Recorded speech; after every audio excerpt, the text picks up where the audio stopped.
আশা করি সবাই ভালো আছেন। মার্কিন যুক্তরাষ্ট্র আজ বাংলাদেশের $29 মিলিয়ন আর্থিক অনুদান সহ বেশ কিছু দেশের আর্থিক অনুদান বাতিল করে দিয়েছে।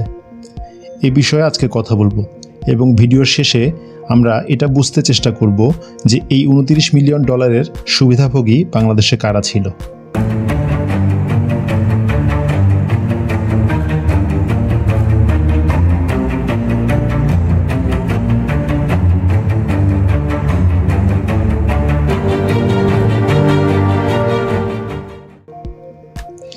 আপনারা হয়তো সবাই জানেন, বাংলাদেশে আওয়ামী লীগ সরকার পরিবর্তনের ষড়যন্ত্র নিয়ে বিশ্বজুড়ে তুমুল বিতর্ক চলছে।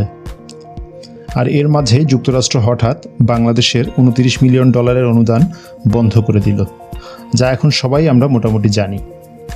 এ বিষয়ে কথা বলতে গেলে আমি আসলে 2 দিন আগের বিষয় থেকে আজকের বিষয়ে আসব। গত 13 ফেব্রুয়ারি ডোনাল্ড ট্রাম্প এবং নরেন্দ্র মোদীর যৌথ যে প্রেস ব্রিফিং হয়েছে, সেখানে ট্রাম্প বলেছিলেন বাংলাদেশে সরকার পরিবর্তনের বিষয়ে ডিপ স্টেট জড়িত নয়, কিন্তু তার যে কর্মকাণ্ড, সেই কর্মকাণ্ড দিয়েই তিনি বুঝিয়ে দিচ্ছেন তিনি এ ব্যাপারে কতটা কনসার্ন। উনি কিছুদিন আগে USAID এর সমস্ত অর্থায়ন বন্ধ করে দিয়েছেন, আর আজকে আবার $29 মিলিয়ন যে অনুদান ছিল তাও বন্ধ করে দিলেন। শুধু যে বাংলাদেশে বন্ধ করেছে তা নয়, এই তালিকায় ভারত, নেপাল সহ আরও কিছু আফ্রিকান দেশ রয়েছে। এখন প্রশ্ন হলো, এই অনুদান যুক্তরাষ্ট্র বাংলাদেশকে কেন দিত? এ বিষয়ে আজকে NDTV ওয়ার্ল্ডে একটি খবর প্রকাশিত হয়েছে। খবরটি ইংরেজিতে করা, তো আমি যদি এই খবরটি থেকে বাংলায় কিছু গুরুত্বপূর্ণ লাইন বলি তাহলে সবার জন্য বুঝতে সুবিধা হবে। খবরটিতে বলা হয়েছে, এই অর্থ যুক্তরাষ্ট্র বাংলাদেশকে দিত রাজনৈতিক ক্ষেত্র শক্তিশালী করার জন্য।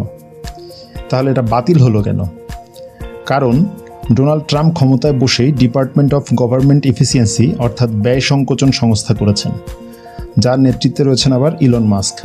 আর এই সংস্থাই বাংলাদেশকে দেয়া এই $29 মিলিয়ন যে বরাদ্দ ছিল তা বাতিল করে দিয়েছে। এর কারণ হিসেবে তারা বলছে যে মার্কিন করদাতাদের অর্থ সাশ্রয়ের জন্যই তাদের এই পদক্ষেপ। আচ্ছা, এখন বিষয় হচ্ছে, শুধু তো বাংলাদেশের বরাদ্দই বাতিল হয় নাই, ভারতেরও হয়েছে। ভারতের বাতিল হয়েছে $21 মিলিয়ন বরাদ্দ। এই বরাদ্দ দেয়া হতো ভারতের ভোটার উপস্থিতি বাড়ানোর জন্য। ভারতের ব্যাপারে এই সিদ্ধান্ত গ্রহণের পর ভারতের যে ক্ষমতাসীন বিজেপি সরকার, তার একজন, ওনার নাম অমিত মালভিয়া, তিনি তার এক্স হ্যান্ডেলে খুব গুরুত্বপূর্ণ একটা মন্তব্য করেছেন। তিনি বলেছেন, নির্বাচন ও রাজনৈতিক প্রক্রিয়া শক্তিশালীকরণ কনসোর্টিয়াম প্রকল্পে $486 মিলিয়ন বরাদ্দ করা হয়েছে, যার মধ্যে $21 মিলিয়ন ভারতে ভোটার উপস্থিতি বৃদ্ধি করার জন্য বরাদ্দ করা হয়েছে। তিনি মন্তব্য করেছেন, এটি অবশ্যই ভারতের নির্বাচনী প্রক্রিয়ায় বহিরাগত হস্তক্ষেপ। এরপর তিনি প্রশ্ন করেছেন, এতে কার লাভ হবে? এরপর তিনি আবার বলেন, নিশ্চিতভাবেই এটি বর্তমান শাসক দল অর্থাৎ বিজেপির জন্য সুবিধাজনক নয়। এবার বাংলাদেশ প্রসঙ্গে আসি। এখন প্রশ্ন হচ্ছে, কি উদ্দেশ্যে এই অর্থ বাংলাদেশকে দেয়া হতো?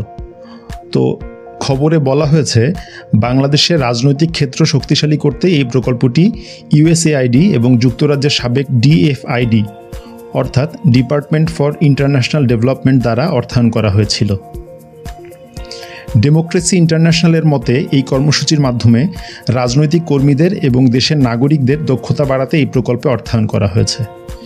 এখন ভারতের যে বিজেপি নেতার মন্তব্য আমরা পড়লাম, সেই বিজেপি নেতার মন্তব্য পড়ে আমার নিজের মাথায় একটা বিষয় ঘুরছে। তা হলো যে $29 মিলিয়ন বাংলাদেশে ব্যয় করা হয়েছিল, সেটার সুবিধাভোগীও তো সম্ভবত আওয়ামী লীগ নয়। কারণ যদি আওয়ামী লীগ সুবিধাভোগী হতো তাহলে তো আওয়ামী লীগ সরকারের পরিবর্তন হতো না। একটা বিষয় একটু দেখেন, কয়েকদিন আগে মার্কিন স্টেট ডিপার্টমেন্টের সাবেক কর্মকর্তা মাইক বেঞ্চ তার একটা সাক্ষাৎকারে বলেছিলেন,